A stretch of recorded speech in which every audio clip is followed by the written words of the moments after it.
Mă uitam și eu pe YouTube până am dat de un video. Lil Larry McDonald's. Prima oară când am văzut numele de la video ăsta, credeam că e un promo de căcat de la McDonald's sau ceva.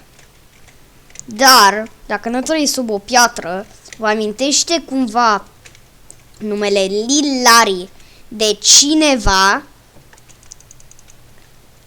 cineva anume. Dar dacă înlocuiți L-ul cu N și R-ul, adică nu, L-ul cu un D și R-ul cu un N, vă amintește de cineva?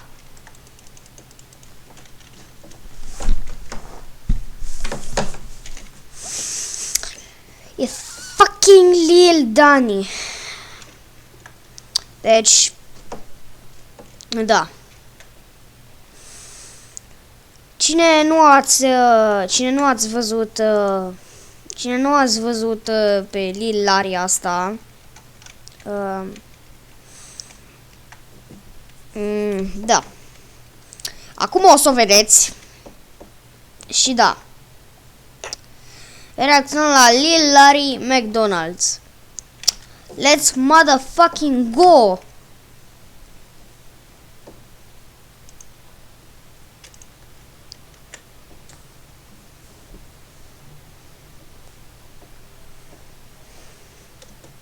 The fuck?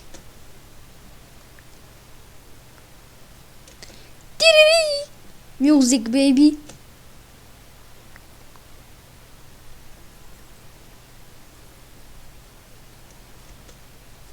Bă, deci, nu vreau să copiez pe pâinea zburătoare, dar chelnerul ăsta seamănă cu un fucking rapper american de la negru.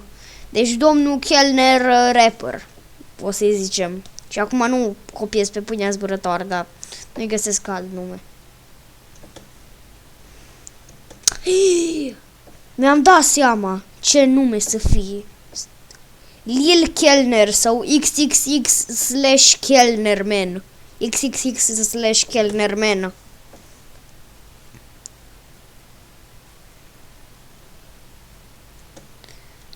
Nu-ți pasă ce mănânci cât e Big Mac. Asta înseamnă că îți pasă că mănânci Big Mac. Că îți pasă să fie Big Mac.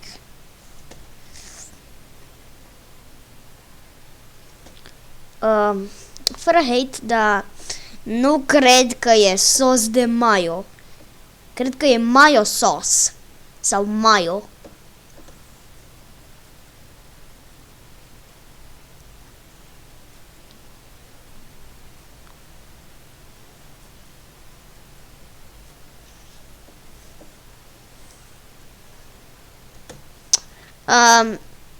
Chestia asta n-ar trebui să fie pe YouTube.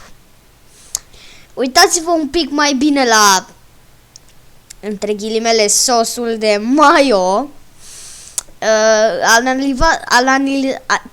Analizați-l mai bine. Tot e maioneză, dar nu o să. Deci ceva, lasă.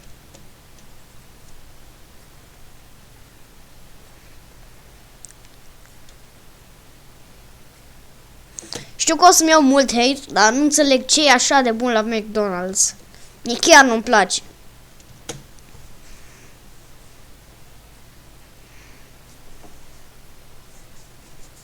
Am înțeles, vrei la McDonald's,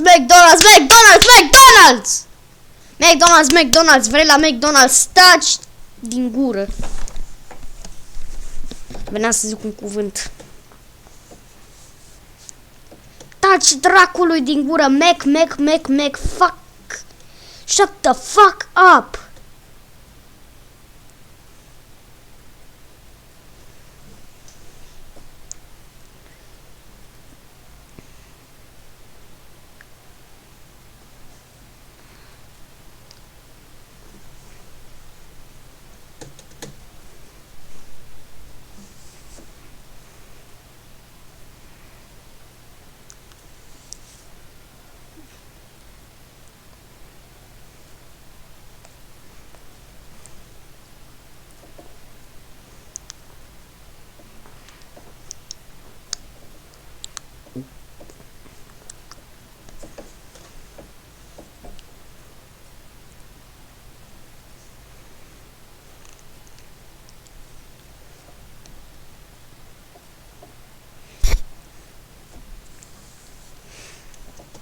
Bă, asta măcar dansează mai bine decât mine. Asta înseamnă că dansează un cur. Dansează rău. Foarte rău. Și o dansez și mai rău.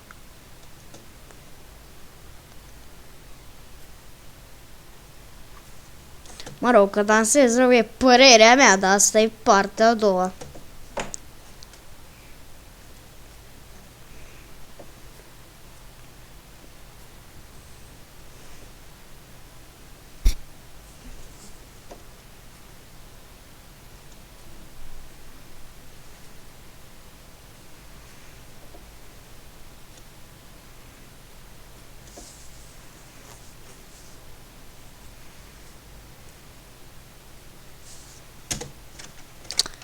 What the fucking god, tocmai am ascultat. Doamnelor și domnilor, ajutor! Ajutați-mă! De ce? Deci de ce? Haide că să știu. Ce a avut piesa asta? Dacă nu... Dacă vreau să știu ce a avut piesa și cum. Bă, și asta cred că copiază pe Lil Dani, nu că îl copiază, adică zice cuvântul pe cuvânt. La fel, dar mă rog. Că na, prima piesă a fost Lil Larry, liniuță Lil Larry Official Music Video.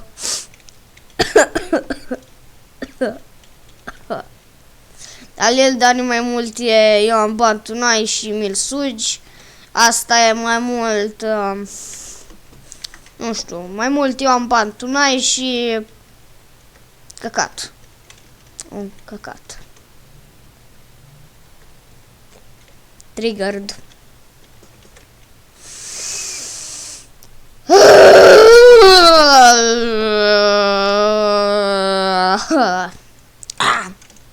Da.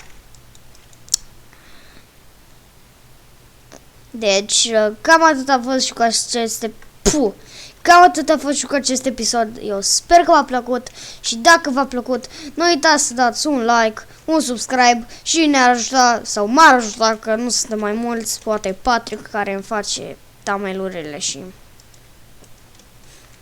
și alea. Și moderatorul de pe live-uri.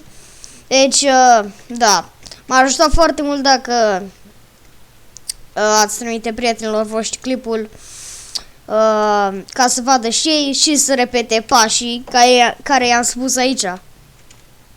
Deci, da. Eu am fost Rața și ne vedem data viitoare.